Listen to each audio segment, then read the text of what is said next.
Extra Journaal, vers van de pers. Bom Simang en welkom bij het Extra Journaal van 9 oktober. Ik ben Maurelio Nobrega en dit zijn de nieuwsberichten voor vandaag. We beginnen met de directie van het schoolbestuur voor protestantse scholen. Deze zit binnenkort zonder algemeen directrice. VPCO-directrice Magali van de Bunt George gaat binnenkort met pensioen. Het bestuur van de vereniging heeft 6 weken lang getracht de algemeen directrice op andere ideeën te brengen, maar haar besluit staat vast. Gisteravond heeft het VPCO-bestuur een verklaring uitgegeven waarin het vertrek van algemeen directeur mevrouw van de Bunt George wordt bevestigd. In een verklaring zegt het bestuur dat ze met het oog op de toekomst een plan heeft met verschillende doelstellingen. Het uitgangspunt daarbij is om het management van VPCO efficiënter en moderner te maken. Extra heeft kort contact gehad met mevrouw van de Bunt George, die vanuit Nederland het bericht heeft bevestigd, maar ze wilde verder geen commentaar geven.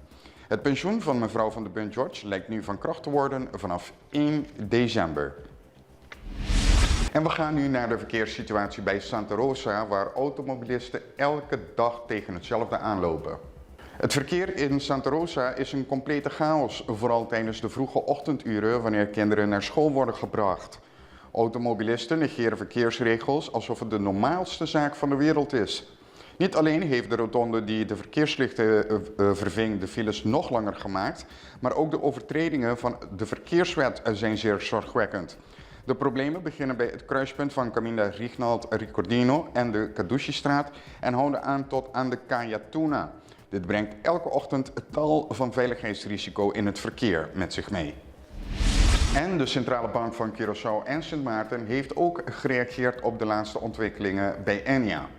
De Centrale Bank informeert in haar laatste communicatie dat de regering van Curaçao haar steun heeft uitgesproken voor een gecontroleerde beëindiging van de activiteiten van Enia Caribe Leven, afgekort ECL.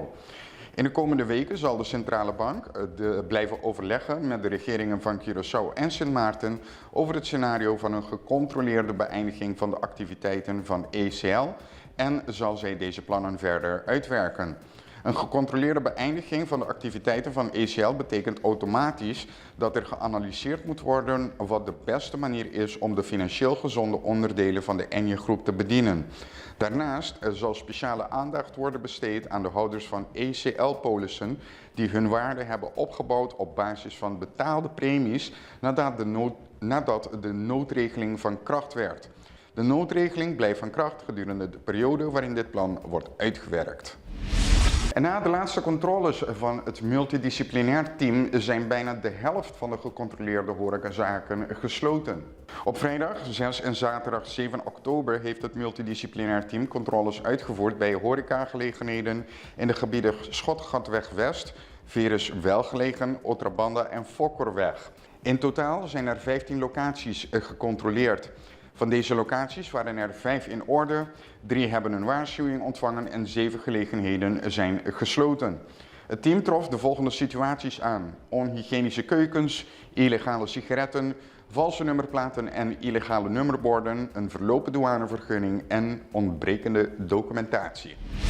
En de commerciële sector is goed voor ongeveer 83% van de belastingschulden op Curaçao.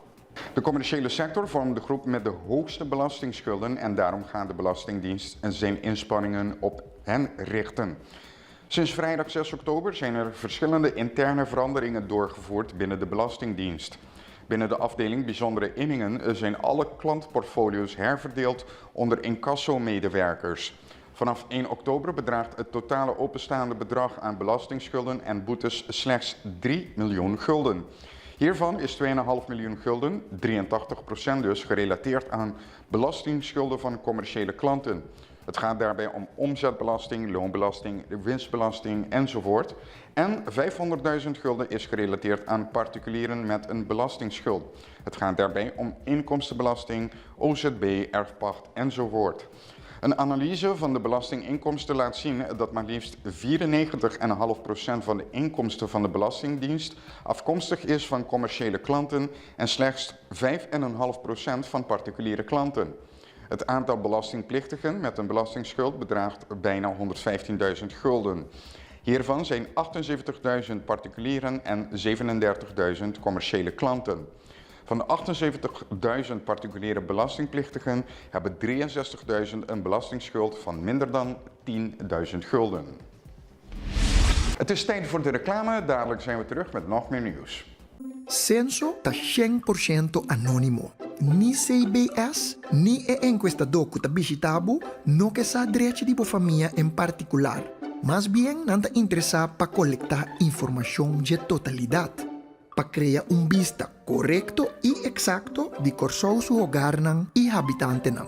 Para instância na Corsou, há bom data, com qual não por tomar decisão informar. Para nosso país por planificar e desenvolver melhor.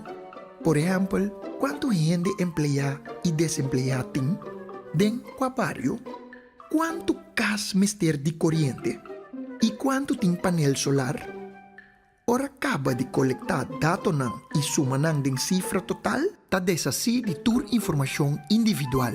Família cooperar, sa com censo 23, tá pahanha vista total e anônimo. PCI é família aqui, tá cooperar. Abo dambe?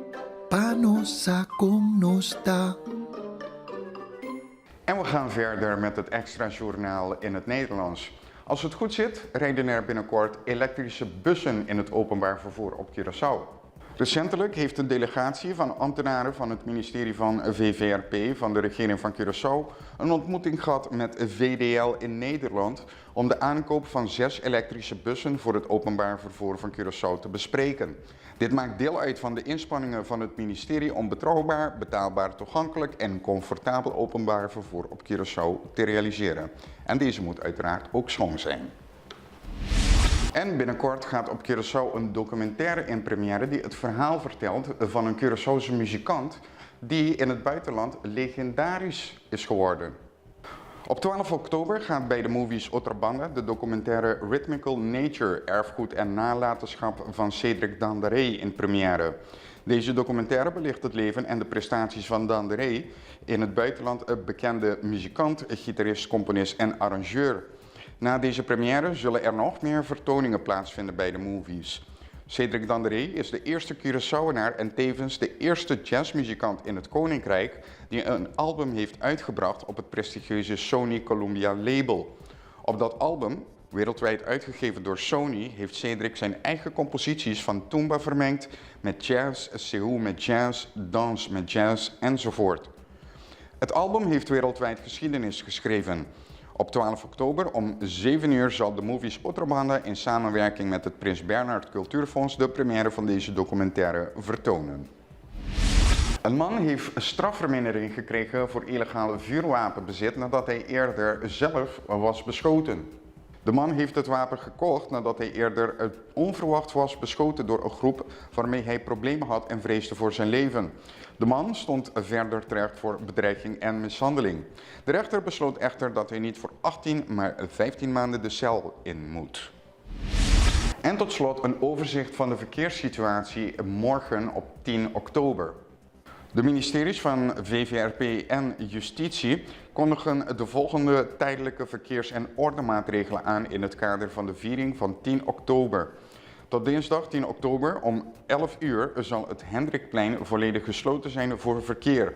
Dit betekent dat het niet is toegestaan motorvoertuigen te parkeren op de locaties die voorheen waren aangewezen voor parkeren aan de oostzijde van het Wilhelminaplein en ook het gebied genaamd Stadssleutel.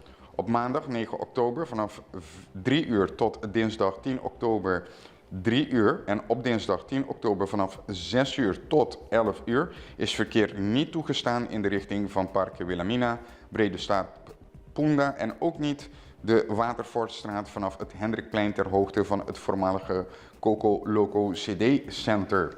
Op maandag 9 oktober vanaf 3 uur tot dinsdag 10 oktober 3 uur en op dinsdag 10 oktober vanaf 6 uur tot 11 uur is doorgaand verkeer niet toegestaan voor Plaza de Gobernador in de richting van Handelskade vanaf het Hendrikplein, evenals niet in de Waterfortstraat. Dit betekent dat het niet is toegestaan motorvoertuigen te parkeren in de Waterfortstraat en ook niet voor het voormalige Plaza Hotel. Iedereen moet alle aanwijzingen van de politie opvolgen in het belang van de openbare orde en de veiligheid en vrijheid in het verkeer. De in dit besluit beschreven maatregelen, ondertekend door de minister van Justitie en minister van VVRP, zijn van kracht tot het moment waarop de politie dit nodig acht in het belang van de openbare orde en veiligheid. Dus houdt u rekening met alle aanwijzingen in het verkeer. Hiermee zijn we ook aan het einde gekomen van het extra journaal voor vandaag. Morgen in verband met de viering van 10 oktober is er geen journaal, maar woensdag gaan we gewoon verder. Een fijne dag en laten we zeggen tot woensdag.